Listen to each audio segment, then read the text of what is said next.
Hello, hello, beautiful souls.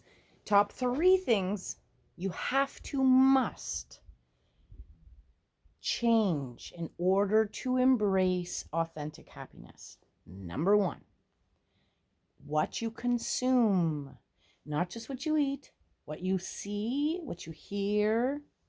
So important. Number 1, what you consume, I'll get into each of them, break it all down, stay with me, follow me for more, because we need to understand these things. Once you know better, you can do better, but we don't know better because we're never taught, and everyone is just habitually, reactively doing these things. So consumption. Number 2, your environment. Ooh, on so many levels that you don't even realize. Stay with me. This is very, very interesting because it's even family photos that can affect your happiness, your true, authentic flow, that what we all want so, so deeply, whether you know it or not, is peace. We want peace. We want to feel ultimately in control of our vibration, our energy, okay? And that's number 3, your mindset. Getting into your mindset. So important, understanding that what you think about, you bring about. What you focus on, you're going to create more of. And so even if you're going through stages of, you know, anything, you got to be conscious of how whatever you're thinking about is affecting you. Yes, you've got to take time to go through grief and this and that and the other thing, but choose how long you're going to stay there. Really work through it so that you can move past it. Don't build a house and live there. Okay, so now back to the very first thing, what we consume. This is so important, my friends. Oh my goodness. Okay. Seriously. So we don't even pay attention enough. You don't even pay attention enough. What you consume is not only what you eat. I have changed my diet so drastically in the last 5-7 years. No gluten, no sugar. Like, I even watch every single label and don't consume you can't pretty much eat anything with a barcode is what it breaks down to. It's about live, real food. Number 1, cutting out sugar was so, so difficult. It not easy. It's absolutely a process, but it was the most divine and best thing that I could have ever done. I have to put this camera down because it just is too heavy to just hold. Sugar. Okay, that's in everything. And you know what? If you don't cut that out of your life, oh my gosh, I really, truly always thought, like, I have anxiety, I have panic attacks, that's sugar. I just start to cut it out of your life and then watch the difference. It's all about contrast. Nothing can be done overnight, but it's like, cut it out of your life, then let it back into your life, and you will feel the difference, and then start to go, you know what? I feel much better without it. So I could talk for hours about that, but I'm just gonna touch on diet because I want to talk about what we see as a consumption factor as well, and the importance of this. Oh my gosh, is it almost more important than diet? I don't know. They all hold such a significance, but I don't own a TV. I don't listen to the news. I don't listen to the radio. Anything that I am going to let into my eyes and into my ears, I'm super conscious of it. And you have to be so conscious of this because we are habitual creatures. We are reactive by the human part of us. And what they've done a really good job of is keeping us distracted from realizing that we truly can think for ourselves if we don't consume all of the messages that they've been giving us. It's so fun to really break it down. And this is not a play on words. They have been basically telling us the truth the whole way along if you really listen. Like television, tell-a-vision, programs. Then they identified and taught us about computers and stuff, and we know that the computers are programmed, and we know that our brain is a program, and it can be programmed. And Okay, so they're aware, we're not, and therefore, if you want to wake up, everybody's talking about this awakening. It truly is just like stop consuming for a second. And if you don't let anything into it, take a week off. Take a week off. And literally, if you were to take a fast, a break, like seriously, all of a sudden, your own imagination, your own thoughts, your own feelings, your own ideas, they're going to come back. It's a pinnacle turning point for anyone. And if you think about, even if you're from my generation, back in the day, we were actually bored at times. It was the greatest gift because from that boredom came imagination. No one is ever, in essence, bored anymore because they have something they can scroll and distract themselves from. And it's so important to know that whether you're conscious of the effects of what you're consuming or not, this gets so deep because they're aware of the music that they've put into things, the colors, there's subliminal messages behind it all. It's all with a purpose to give you a program. And if you're not aware of that, boy, oh boy, I can't even imagine. It sets such a tone and a context in your mind for how you're going to perceive the world. And I know this because as things are happening in life, I will give this objective perspective and people go, oh, well, this is reminding me of this movie. It's reminding me of, oh, I seen that on TV, right? But see, because you have seen something in your subconscious mind, there's a program there. So now here's an event happening in life, and look at how you are perceiving it, and therefore going to react to it, and therefore attach or create your perception, which could not be further from the truth in essence, because you never really gave yourself a chance to think about it. That old saying, common sense, remember that used to exist? It only existed when people were able to turn the world off, turn off all of this consumption, and just simply be one with nature, with yourself, with stillness, with source, with connection, with vibration, with everything that is outside of that third dimensional, very tangible. I only, if I can see it, I'll believe it. Oh my goodness. There's so much more than meets the eye. And this is what I wish and pray for everyone to come to the conclusion of, that there is so much more than meets the eye. And you know it if you tap into some of that common sense that's still in there, begging to come out. But we distract ourselves and don't listen. But you know that there's so much more than meets the eye because you have those moments of, like, everyone's had this. You are thinking about someone, you haven't thought about them in a long time.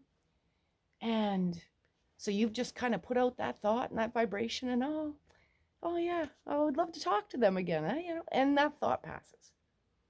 And within minutes, hours, days, have you had this happen? You bump into them, they message you, a phone call, come on, right?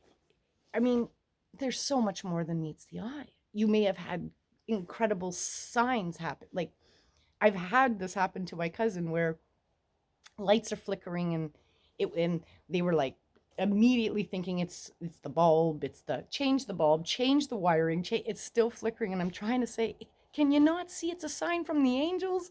And nope, not gonna have it. Excuse me, this is not gonna have it. So funny how everyone has such a resistance to that which is not meeting the eye. It's not, this third, which has been a significant part in trying to condition all of us to not think that way, right? They don't want us to catch on, but we are. And so that's consumption. And I could go on for hours about that too, but I'll move on to environment. Ooh, environment. Okay, so here's something. As you can see, I'm always in nature. I made a big deal about that. I had to be surrounded in the trees. Had to, because every time I moved to a city or tried to embrace my best life in that environment, it was just far too distracting. And I didn't realize it until I kind of got here and grew more spiritually. I realized, oh, the energy, there's a vibration. Think about, everybody's got their own energy for one thing, and within 6 feet of another person you're in their energy. And so think about apartment buildings and um, everybody just on a street. So you've got this eclectic mix of vibrations. And then also from like all the advertisements and the stores and the electricity that's going through that and the towers and the lights and the bling and the wow, it's just so much. And so even then I was going like, oh, I've got to go and try and find some place that I can be to find my zen. And I would go and do everything I could to find nature, but I could always hear the buzzing of the traffic, the buzzing of the busyness. There's a buzzing, there's an energy. And I felt it so strongly. And so then there became the manifestation of I gotta find my environment. So, oh, it's hunting season. Did you hear that?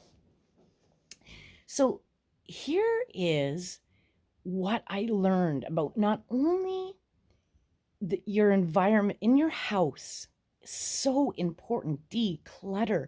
If you've got stuff all over the place, it really is reflecting your mental state may be cluttered. And so if your environment is reflecting that, it's going to mess you up too.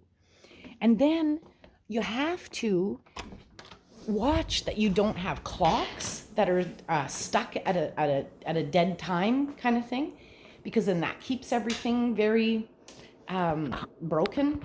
And things like your lighting and the types of pictures that you have. If you have something on your wall, this is all coming from like the feng shui, and this is all ancient wisdom. But if you have something on your wall that's like a gory picture, because maybe that's something that you like, and that's good and well.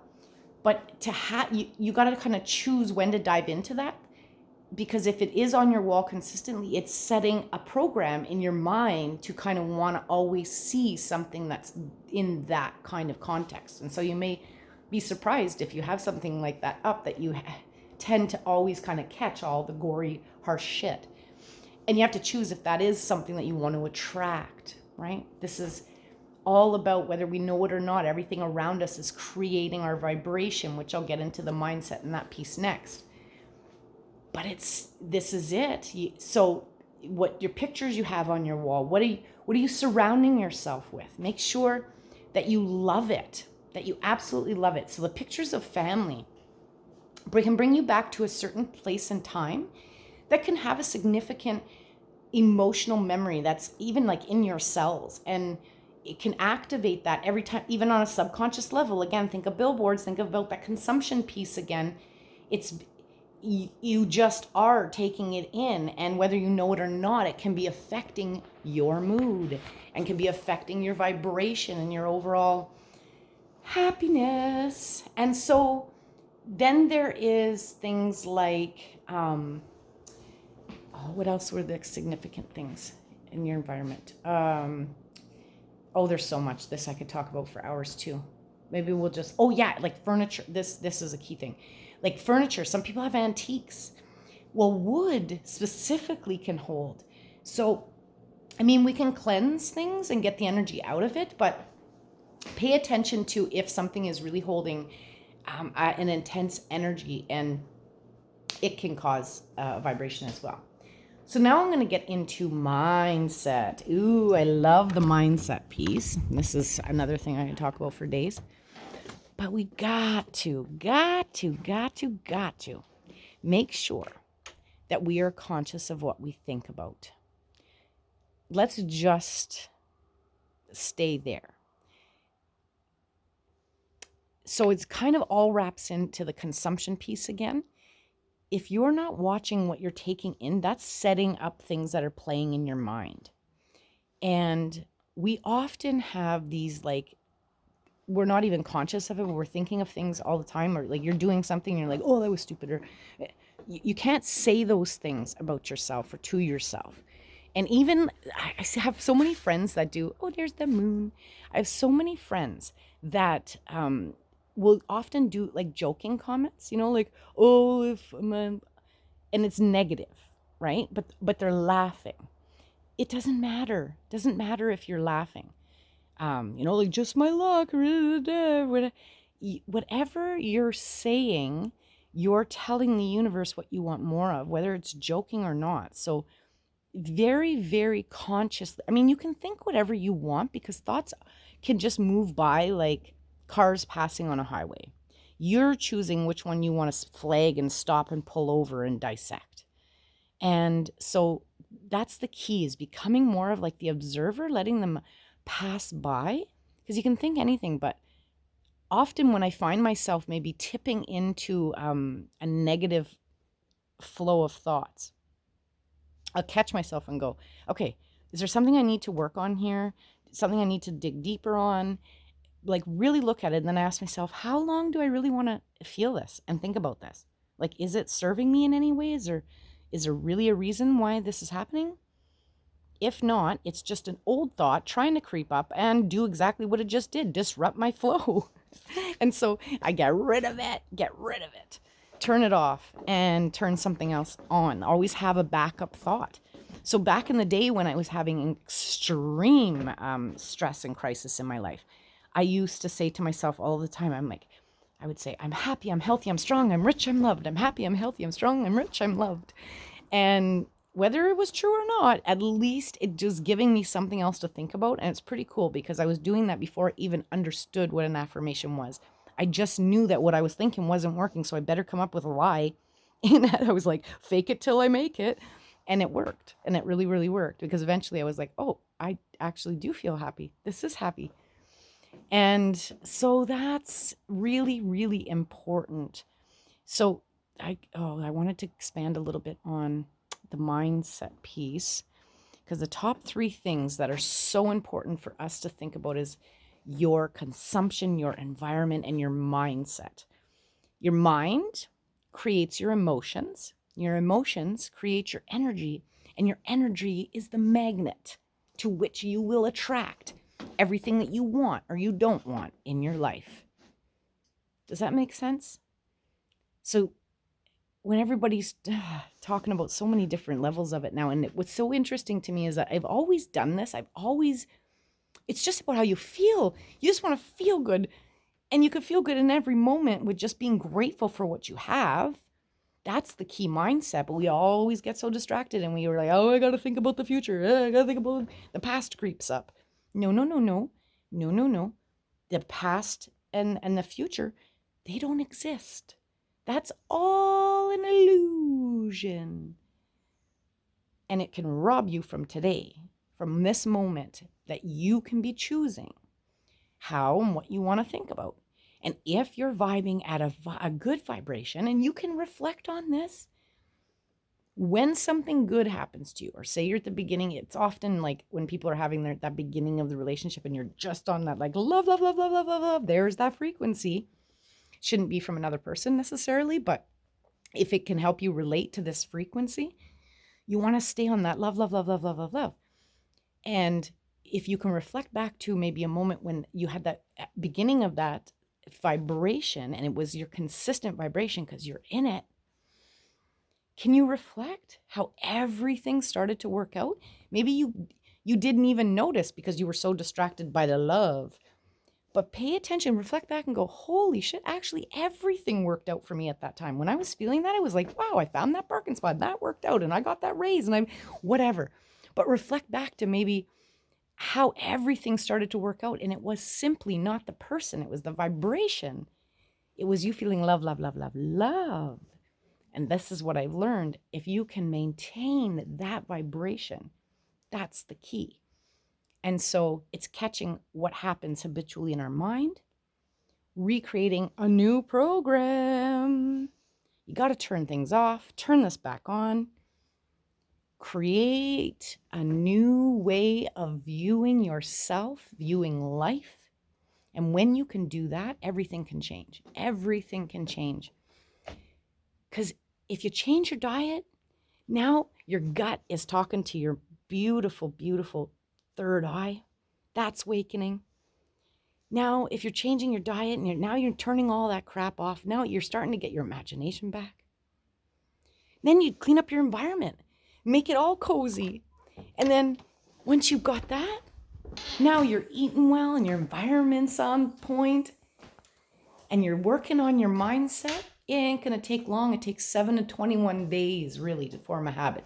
Now, if you're like me and you're real stubborn, I will say for some things, including my self-worth and such, it was like 6 months, but of affirmations and confirmations and working on that mindset change.